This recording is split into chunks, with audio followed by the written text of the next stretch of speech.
আপনারা দেখছেন today update news. এবার চাঁদাবাজির দায়ে স্থগিত করা হলো বৈষম্য বিরোধী ছাত্র আন্দোলনের কমিটি। কেবল কেন্দ্রীয় কমিটি ব্যতীত ছেঁটে ফেলা হয়েছে দেশের সর্বস্তরের নেতা কর্মীদের। সম্প্রতি রাজধানীর গুলশানের একটি বাড়িতে 50 লাখ টাকা চাঁদা দাবি এবং 10 লাখ টাকা নগদ নেওয়ার সিসিটিভি ফুটেজ ছড়িয়ে পড়েছে একজন সমন্বয়কের। এমনই যখন অবস্থা, তখন রাজনৈতিক এবং সামাজিক চাপে পড়তে হয়েছে জাতীয় নাগরিক পার্টি এনসিপি থেকে শুরু করে বৈষম্য বিরোধী ছাত্র আন্দোলন এবং বাংলাদেশ গণতান্ত্রিক ছাত্র সংসদের মতো সংগঠনগুলোকে।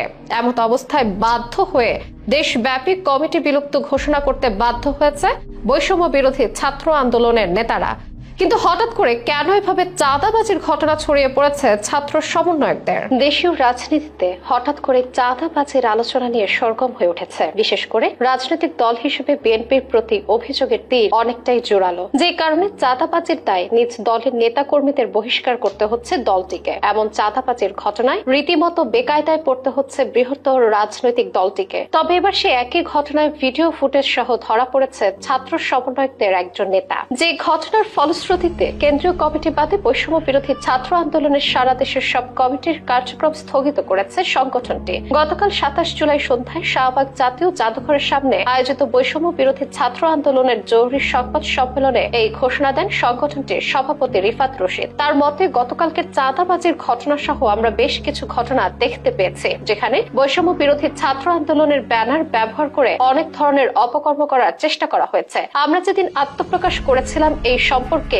সেদিনই সতর্ক করেছিলাম, এই ধরনের কোনো কিছু বরদাস্ত করা হবে না। কিন্তু আমরা পরে দেখেছি বিভিন্ন রাজনৈতিক দলের ইন্ধনে তারা দুর্নীতির সঙ্গে সম্পৃক্ত হয়েছে, যেটি এই মুহূর্তে নিয়ন্ত্রণ করা আমাদের পক্ষে প্রায় অসম্ভব হয়ে পড়েছে। কমিটি বিলুপ্তের ঘোষণা দিয়ে রিফাত বলেন, উপরোক্ত পরিস্থিতি বিবেচনায় অর্গানোগ্রামের জরুরি মিটিং ডাকা হয়েছিল। সেখানে অর্গানোগ্রামের 4 জন উপস্থিত ছিলেন এবং তাদের সম্মিলিত পরামর্শে আমরা একটি সিদ্ধান্তে উপনীত হয়েছে। বৈষম্য বিরোধী ছাত্র আন্দোলনের কেন্দ্রীয় কমিটি ব্যতীত সারা দেশের সব কার্যক্রম আজ থেকেও আনুষ্ঠানিকভাবে স্থগিত করা হলো। তিনি আরো বলেন, এর মধ্য দিয়ে আগামী কার্যক্রম কোন উপায়ে পরিচালিত হবে সে ব্যাপারে আমরা বসবো, একটা রূপরেখা তৈরি করব। এদিকে বাংলাদেশের রাজধানী ঢাকার গুলশানে সাবেক এক এমপির বাসায় সমন্বয় পরিচয়ে 50 লাখ টাকা চাঁদা দাবির ঘটনা নিয়ে তোলপাড় চলছে। ওই ঘটনায় পুলিশের হাতে আটক হওয়া 5 জনকে বৈষম্য বিরোধী ছাত্র আন্দোলন এবং গণতান্ত্রিক ছাত্র সংসদ থেকে বহিষ্কার করা হলেও জুলাই আন্দোলনের এসব প্ল্যাটফর্ম ব্যবহার করে চাঁদাবাজির নানা অভিযোগ নতুন করে আলোচনা এসেছে।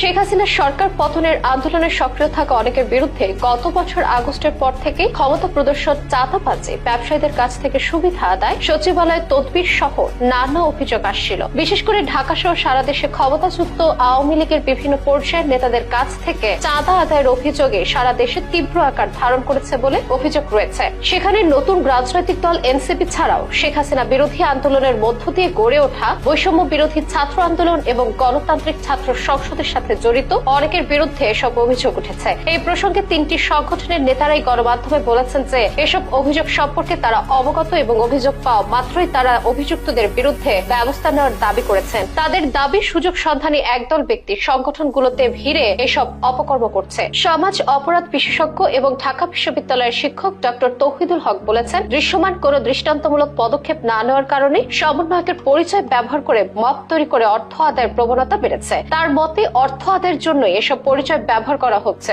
যে দায় কোনোভাবেই এড়াতে পারে না ছাত্র আন্দোলনের সম্মুখে থাকা নেতারা।